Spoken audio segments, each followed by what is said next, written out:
On 10, the presence of the platinum is speeding up the reaction.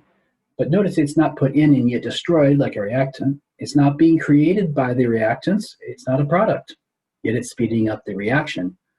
Well, what does that describe? That's a catalyst. So what's it doing? It's acting as a catalyst. How do you know? Well, it's speeding it up without.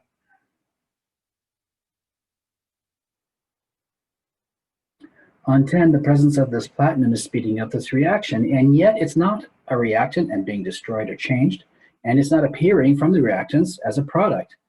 Yet the reaction speeds up. So what's it doing and how do you know? Well, to state this sort of backward, I know that it's a catalyst. It's not a reactant, it's not a product, yet the reaction speeds up. What do catalysts do? They lower the activation energy so that it's easier to get the reaction going and keep it going. So it's lowering the activation energy. It's a catalyst because it sped up the reaction without being used up. So on 11, what we're dealing with here, by the way, is called a Newman projection. So if you like this stuff and you're just interested in diagrams and math and science like I am, go look up a Newman projection on YouTube. And just for real quick reference, what you've got here is a carbon string, which by the way is not exactly straight. If you want to really zoom in, they have hinks in them like this. They tend to be up and down like that. And what we're doing with a Newman projection is we're looking along the line, not from the side. We're looking down the barrel of it. So we're looking into the paper here. And this molecule string, this carbon string is going into the paper. Anyway, you don't really even have to realize that because they've labeled the y-axis potential energy. And what they're really asking is, do you realize that something with less potential energy is more stable? That's generally true, and I would file that one away because that comes up in this class. It really comes up that the thing with more stability is less energy, higher potential energy is less stable. Also, we have a really vivid illustration which no one really talks about, and many people don't realize, even science people don't, seemingly, is that we have a big illustration of water. Why does so much water exist on Earth? Because it's very stable. But why is that? Because it's very low energy. It sits around doing nothing. And before you go saying, you know, it rusts stuff, no, it doesn't. It does not participate in the reaction of rusting. Water is neither created nor destroyed in the action of rusting. Go put chemistry of rusting into YouTube. It's not participating in the reaction. So water sits around doing nothing because it's very low energy. Why do we have so much of it? Because it's very low energy. Why does burning hydrocarbons keep making carbon dioxide and water? Because they're very low energy.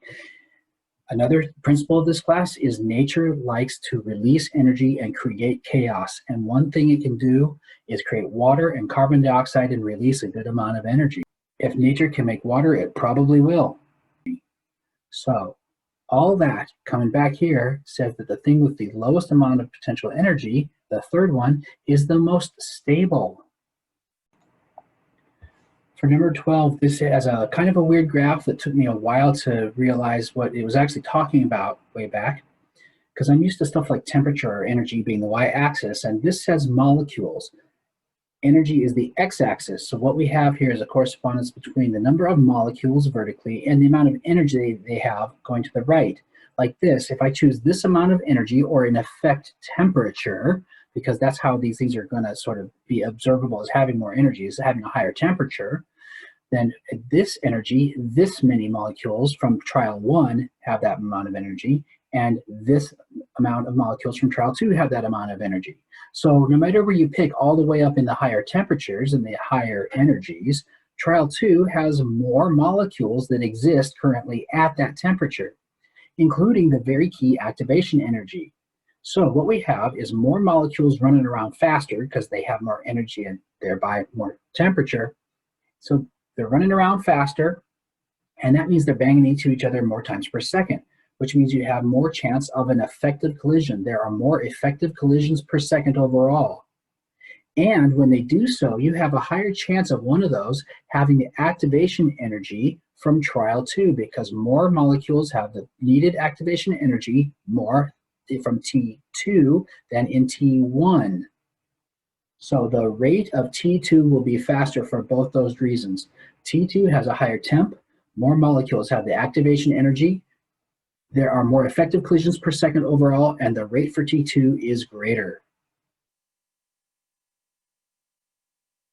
13 uses the Arrhenius equation. Maybe your teacher wants to go over that. It's not on the test. I struck it out. On 14, we have potential energy of the system, of the chemicals involved, as the y-axis, and reaction progress, or in other words, time, is the x-axis. So the chemicals start off with some amount of potential energy. It doesn't matter exactly how much, but some. Then to get the reaction going, we have to put in an activation energy amount. The fact that it comes down and yet rises again tells me there's a second amount of activation energy. So there's a step 1 and a step 2, and step 1 requires more energy, so I assume it takes more time. It takes more time to pump in more energy. So step 1 is the slow step. It's the rate determining step. So what can we conclude? It's 2 steps, with the slow step first, and because the slow step is first, with faster steps only following, the rate will depend only on step 1.